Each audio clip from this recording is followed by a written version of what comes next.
The second Purge movie takes place 1 year after the original, and unemployment has risen from 1% in the previous movie to 5%. This may be a reflection of the economy in the world of the Purge worsening, despite the claims by the political group, the New Founding Fathers of America, that the Purge benefits the economy. As we now know firsthand, it turns out massive amounts of death actually isn't so great for the economy as a whole, save for a select few of the world's wealthiest companies. In our world, Walmart and Amazon are the rare examples of thriving businesses, but in the world of the Purge, it's all about weapon manufacturers. This all plays into the commentary that Anarchy makes about gun violence in the US. To learn the true meaning behind everything that happens in Anarchy, including how Universal took a shot at a rival film studio, stick around to the end of this video. Welcome to Things You Missed. The original Purge introduced the New Founding Fathers, so this time we learn a little bit more about them and we meet their opposition, a revolutionary group headed up by Carmelo Johns. Johns surmises that the Purge is a tool to funnel money upwards to the upper class, the politicians and their rich donors. It is the poor who are most likely to die on Purge night, as they are unable to protect themselves. This makes it appear as if the NFFA is doing a great job by cleaning up the streets and reducing taxes that go towards welfare to take care of those people. Those rich political donors that I mentioned likely consist of two groups.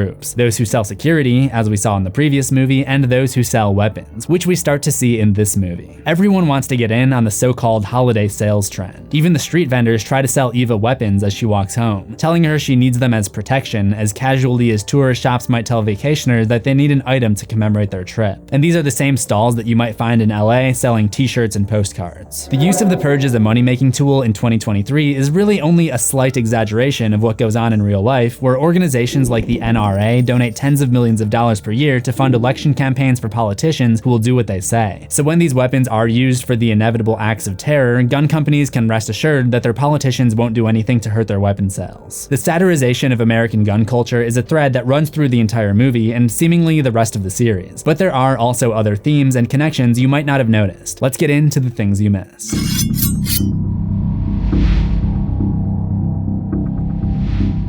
During the opening title, we see the seal of the New Founding Fathers of America. It's very reminiscent to the Great Seal of the United States. The differences being that in the NFFA seal, the eagle is holding an assault rifle and a machete instead of arrows and an olive branch. The wings are much more rigid, like jet wings, and the glorious stars, which originally represented the 13 American colonies coming together, is thoughtfully replaced with two knives coming together, a symbol of unification replaced with a symbol of conflict. The first character we meet is Eva, a waitress taking care of a customer named Mr. Sabian.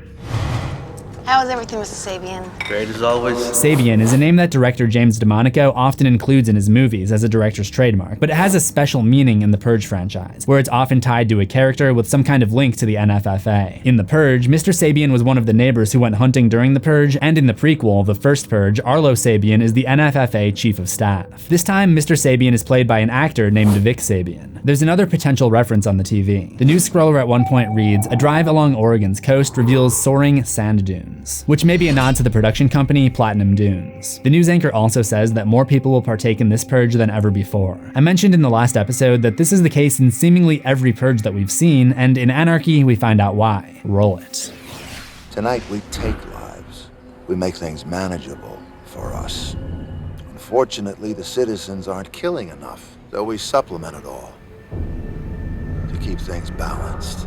As commencement draws closer, a married couple, Shane and Liz, rush to get shelter and see people putting out blue batezias, which the previous movie explains to be a sign of support for the Purge. We don't see them as much as you would expect in this movie, which may be because of a shortage caused by a drought, as explained in an article on the NFFA website. You can also spot men putting up plywood, and this shot is a powerful visual representation of what Carmelo Johns preaches about the poor being the ones that suffer the most during the Purge, while the NFFA can afford to sit back behind their high-tech security systems. While Eva is walking home, you can get a slight glimpse of a poster advertising the suspension of emergency services during the Purge, which is actually just a movie poster from the ad campaign of the original movie. In that film, we encountered one group of Purgers that wore creepy, nondescript masks. Shane and Liz encounter a new group who travel around on motorbikes, skateboards, and a large van. Some of them have religious iconography on their masks or faces. The last movie did have a little bit of evidence of the Purge starting to become a religion, with the crazy neighbors holding hands and reciting something like a prayer, the emergency broadcast ending with this: "Blessed be our new founding fathers and America, a nation reborn." And maybe even the choice of flowers, the blue batezias, being a reference to baptism, the symbolic form of purification used in some religions. It goes along nicely with a phrase commonly chanted by Purgers.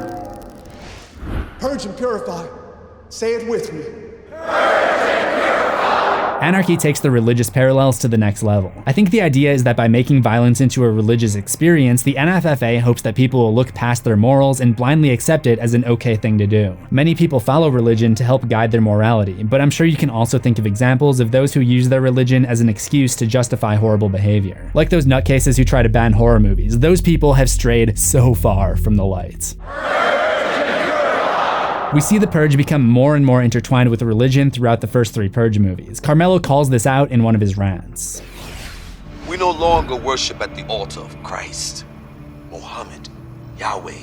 We worship at the altar of Smith & Wesson. Smith & Wesson is a firearm manufacturer. Next is a sniper woman acting as a herald from a rooftop. Her speech is rife with religious entitlement. She says, "I'm doing God's work. He uses an earthquake, a virus. The masses nourish and flourish. I am that virus tonight. I am a one-woman plague, and you're all in my path. I am the Holy Trinity. I am the Father, Son of a and Holy shit, and my MP9 silver-tipped auto magnum, the right arm of the free world and the left hand of God. In flaming fire, I take the heads of them that know not God." And the host of the Purge gala at the end of the movie describes one of the weapons that she considers her favorite.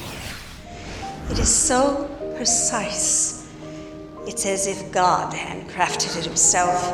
And that brings me to the Purge countdown billboard. When hacked by Carmelo's group, it glitches out and momentarily reveals a hidden message.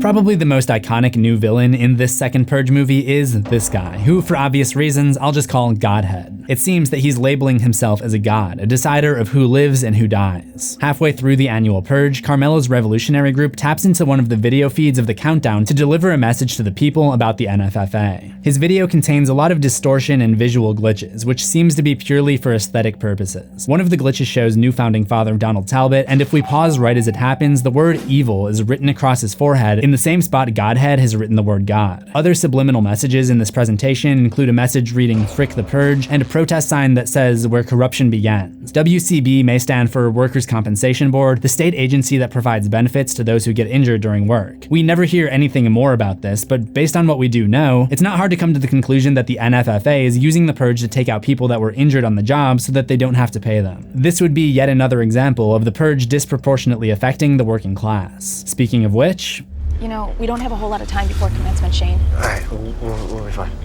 I promise. he would not be fine. The last character we meet is Leo Barnes. These articles on the wall tell us that he's the new Jeff Denlin, and if you look closely, you'll notice this drunk driver who hit his son was let off the hook just 2 weeks ago, around the same time that Leo would have disabled the man's security system. 2 weeks ago, I came here and I disabled his back barricade. That's what we're doing here. By the way, we spend most of the movie wondering how Barnes got all of his awesome combat skills. When he drives out of the garage, it looks like he's got a cop car with extra metal armor covering the body. When he comes face to face with this guy at the end, he says they looked up his info and he refers to him as Sergeant. So it seems like Barnes learned to kick ass because he used to be a police sergeant. When the purge is about to begin, Shane is still optimistic. Purge, hey, don't worry, we'll figure something out. I promise. Promise. I do not think that he knows what that word means. Speaking of which, when Eva and her daughter Callie have their apartment invaded by the sweaty guy from their building, he seems a little confused on the name of his favorite government tyrants, calling them the Newfound Fathers. It's my right! Granted to me by the Newfound Fathers! Maybe he was confusing them with a certain late 90s, early 2000s pop punk act, but I just had to point this out because it seems to have predicted this whole 2020 phenomenon known as the Karen meme, where these people film someone breaking the rules and then that person freaks out and claims they have the right to do whatever it is that they're doing and usually cites made up information and makes a huge scene. To get my order, and I have a right. The name Karen is thought to be a reference to a character from the movie Mean Girls, but there can also be man Karens. So this guy screaming about how killing is his right and incorrectly citing the name of the group that gave him that right seems to be an almost Simpson-esque prediction of events later to come. Hopefully this isn't one of those cases of life imitates art though. I did find a case of art imitates art when the characters make it to Tanya's house. The news coverage they have playing on the TV is the same channel that James Sandin watched a year prior. Even though this takes place a year later, the news scroll at the bottom has the exact same text as the first movie, about Parliament's criminal imprisonment measures and a comedian copywriting a catchphrase. Also, it turns out that Shane getting shot makes Liz realize how much she cares about him. I'm sorry. I got shot. Oh, are you gonna use this excuse for the rest of our lives? Well, at least the rest of the night. Well, I guess this time they were both right. As the group travels through the financial district, they come across the remains of a man who had been purged. There's a note left on him that says, "Here hangs stockbroker David Newstatter. Stole our pensions, now he's gone." However, David Newstatter is no stockbroker. He's a horror film executive producer. In fact, he's one of the most prolific horror film producers of the last decade. He's responsible for all of the biggest hits made by Universal Studios' rival studio, Warner Brothers. The spelling of the name is way too specific. Clearly, Universal Studios or director James Demonaco feels that Newstatter stole something from them, and they're quite bitter about it. I'm not sure what that something is. Maybe there were early talks to make The Conjuring a Universal/Blumhouse movie, and Newstatter swooped in and secured that $2 billion bag for Warner Brothers. Or maybe Demonaco pitched something to him, and then one of his future movies was a little too similar to his idea. If anyone knows what this beef might be about, let me know in the comments. The climax of the movie would involve our characters being kidnapped by Godhead and his crew and sold off to be victims in this life and death stakes laser tag arena. But there's something interesting about the soundtrack in this sequence.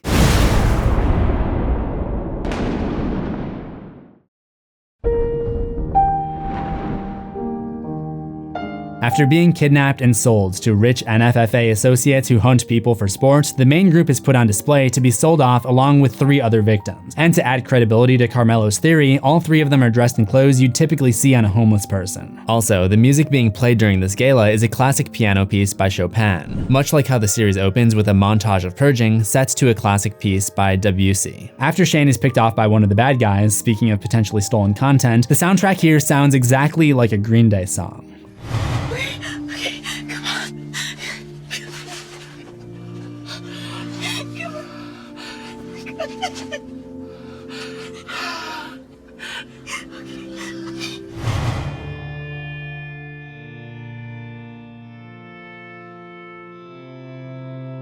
Oh wow, the lyrics fit too. And that in itself is funny because 21 Guns has a melody from Full House. Roll it.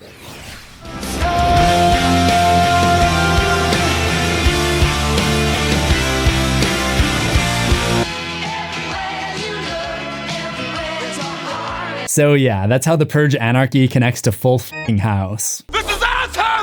The team that helps Leo and the others escape is aided by Dante Bishop from the last movie. They commandeer a vehicle in the parking lot. At the beginning, Leo was ordering 2 innocent people to get out of his car, essentially leaving them to die in the purge, but now he's ordering 2 bad people to do the same. It's only been 12 hours, but his experiences on this night have already started to shape his morals. And about 40 minutes later, we see evidence of his character development again when he decides to let his son's killer go free. I guess we don't technically know that he was ever planning to kill him. I mean, maybe he was just gonna give him a stern talking to, but most likely he had malicious intentions but changed his mind. After coming out of the house, he's finally hunted down by this guy, who's known as Big Daddy.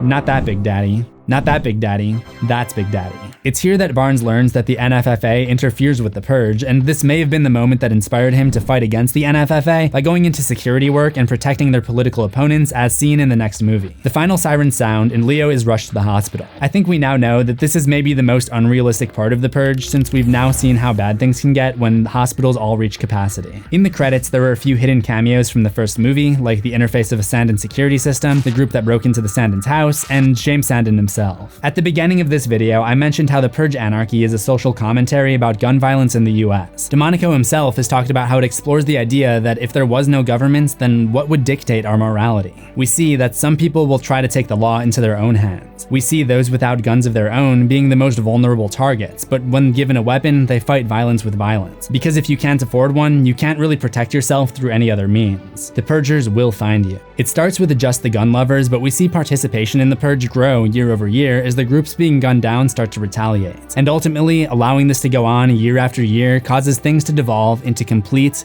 anarchy. Click the video on the left for more analysis of the Purge franchise, and if you love horror, remember to subscribe to CZsWorld for new horrors every week, ring the death bell for notifications, and I'll see you in the next one. Assuming we both survive. If you don't want to be purged, you should stay home. But if you do have to go out there, wear a mask.